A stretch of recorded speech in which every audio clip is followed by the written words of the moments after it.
उसे नफरत था मॉडर्न जिंदगी से, उसे नफरत था टेक्नोलॉजी से, उसे नफरत थी इंडस्ट्रीज से और सबके लिए वो अमेरिका को जिम्मेदार मानता था। बस वो इसी का बदला लेना चाहता था, बदला लोगों की मौत देकर। और इसके लिए उसने चुना बमबाजी को। हार्वर्ड के एक प्रोफेसर की कहानी जो कई सालों तक अमेरिका के लिए मुसीबत का सबक बना गया था, जिसने अपने बमों से लोगों को नींद उड़ा ली। ऐसे बम जो पार्सल में आते थे और लोगों की जान ले लेते थे। The Order कॉन्जस्की या टेंट कॉन्जस्की का जन्म अमेरिका में साल 1942 में हुआ। शुरू से ही वो पढ़ाई में काफी तेज था, उसका दिमाग कंप्यूटर से भी तेज चलता था। कॉन्जस्की ने 16 साल की उम्र में हार्वर्ड पढ़ाई करने पहुंच चुका था और हार्वर्ड यूनिवर्सिटी में वो सबसे होनहार छात्रों में से एक था। गणित के सवालों को ऐसा हल करता जैसे दिमाग नहीं कंप्यूटर हो। कॉन्जस्की का आईक्यू स्कोर 167 था। उस दौर में इतनी छोटी उम्र में ही कॉन्जस्की को इतनी पहचान मिल चुकी थी कि बड़े बड़े गणितज्ञ उसका लोहा मानने लगे। यहां तक कि उसके नोट्स फेमस मैथ जर्नल्स में छपने लगे। महज 25 साल की उम्र में कॉन्जस्की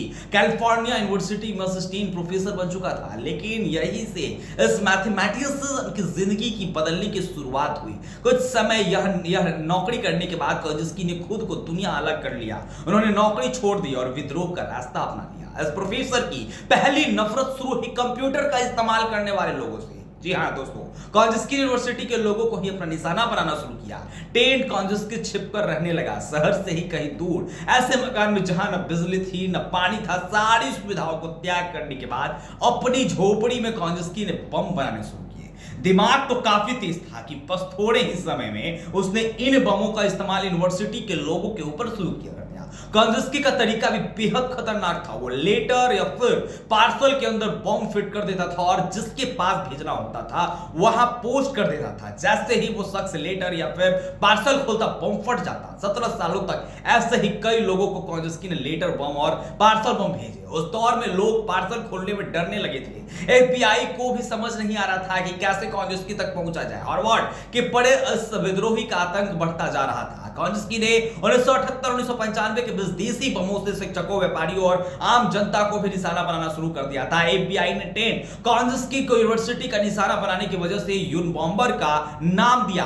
अब लोगों ने यूनाबॉम्बर का खौफ था। सितंबर 1995 में कॉन्जस्की का खौफ अपनी चरम पर था। इस दौरान कॉन्जस्की ने अपना एक मैनिफेस्टो बनाया और इसी वाशिंगटन पोस्ट और द न्यूयॉर्क टाइम्स को मजबूर किया कि उसका 35,000 पेज का मैनिफेस्टो पब्लिश किया जाए। दोस्तों, इस मैनिफेस्टो का नाम था industrial society and its future. इसके लिए जरिए उसका मकसद लोगों को यह बताना था कि टेक्नोलॉजी और मॉडर्न लाइफ की वजह से आम जनता की जिंदगी मुश्किल होती जा रही है, वो उद्योगपतियों के गुलाम बन रहे हैं। खैर, यह मैनिफेस्टो छपवाने के लिए जब कॉन्जस्की ने संपर्क किया, उसके भाई और भाभी ने उसे पहचान लिया कि यह काम कॉन्जस्की का है। यह पहली बार हुआ था जब एफबीआई को इस गणितज्ञ का कोई सुराग हाथ लगा था। सालों तक गुमनाम अंधेरे में जी रहे कॉन्जस्की की तलाश शुरू हुई और फिर अप्रैल 1996 में अमेरिका जांच अधिकारियों ने मेंटाना का आउटर इलाके से कॉन्जस्की को गिरफ्तार किया। वह प्लाईवुड से बनी 3 बाई 4 मीटर के कैबिन में था। वहां कई पत्रिकाओं को ढेर लगा था।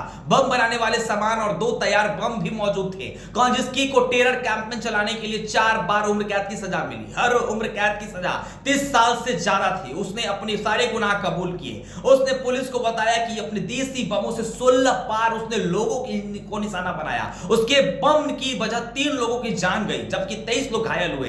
तब से कॉन्जस्की जेल में ही बंद था। लेकिन 10 जून को दिन कॉन्जस्की जेल में बेहोश हालत में मिला। कॉन्जस्की को तुरंत अस्पताल लाया गया, लेकिन तब तक इस विद्रोही की मौत हो चुकी थी। अमेरिका की ये जीनियस जिसने गलत राह चुनी, उसने 81 साल की उम्र में खुद को ही अपना अंत कर लिया।